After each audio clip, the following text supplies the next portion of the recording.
When someone asks you who the greatest return man in NFL history is, what is your answer? You may say the classic picks of Deion Sanders or Devin Hester, maybe some recent guys such as Josh Cribbs or Cordero Patterson. Now if you're really old, you'll probably go with the late great Gale Sayers as your pick. But there's one guy that always gets lost in the mix of generations of great return men, and his name is Brian Mitchell. Especially now with the induction of Devin Hester into the 2024 Pro Football Hall of Fame class as the first return man to get in.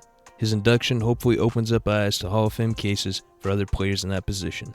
Today, I want to show you the viewers Mitchell's case for being in the Hall of Fame and also talk about Mitchell's achievements and longevity in the art of returning over his 14-year NFL career. We start with the 1990 NFL Draft, where at the time, quarterback Brian Mitchell got selected in the 5th round to Washington from the Louisiana Ragin' Cajuns.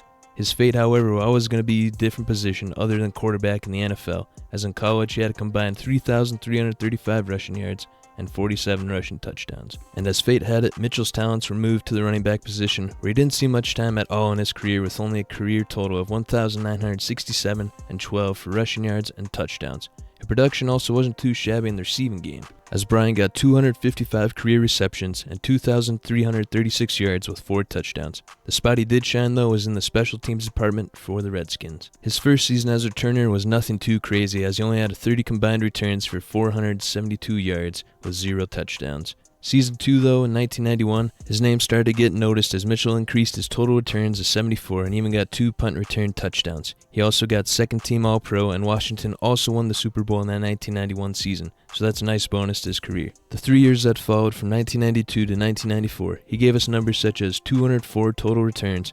3,564 total return yards, and 3 return touchdowns, while also grabbing another second team All-Pro in that 1994 season. Next year, 95 is where he etched his name in NFL history by making his first Pro Bowl and getting first-team All-Pro honors. 80 total returns with 1,723 total yards and 1 touchdown were his stats that season.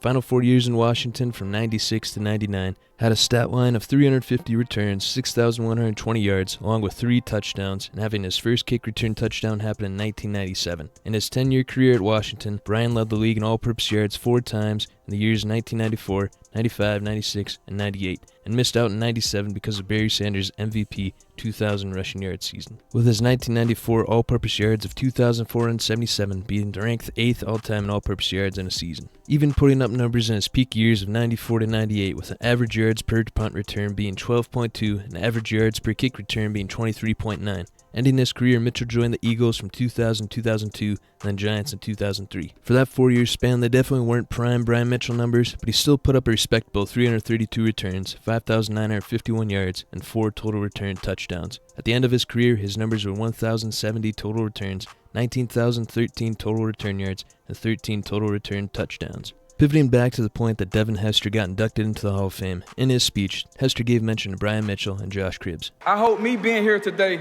opens up the doors and brings some attention to other guys like Brian Mitchell and Josh Cribbs, because I'm not the only returner who deserves to be in the Hall of Fame.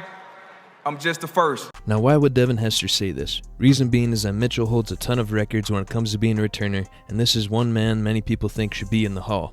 Just some of his records being most kickoff returns, most kickoff return yards gained, most combined kick returns, most combined kick and punt return yards, most kick returns in a game, and most return yards all time against a single team, Cowboys. Mitchell's also tied 5th all-time in return touchdowns at 13 and 2nd all-time in all-purpose yards behind the great Jerry Rice, with Mitchell having 23,330 yards, only 216 behind Rice. In 2008, Brian became eligible for the Hall of Fame and has gotten nominated for the 2017 and 2022 Hall of Fame classes, but has obviously not been inducted. Unlike the MLB, with only giving retired players a small certain amount of years, 10, or needing a certain voting percentage on the ballot before they are off it, the NFL has a 20-year limit and no voting percentage cutoff, meaning Mitchell could be in the Hall of Fame sooner than later, especially now that Devin Hester made it in. As younger generations of voters get into these voting committees, I believe that more players deserving and who made an impact on the game will be getting in, like the Brian Mitchell types. Seriously though, 2nd all-time in all-purpose yards and that man isn't in? It's just crazy to me.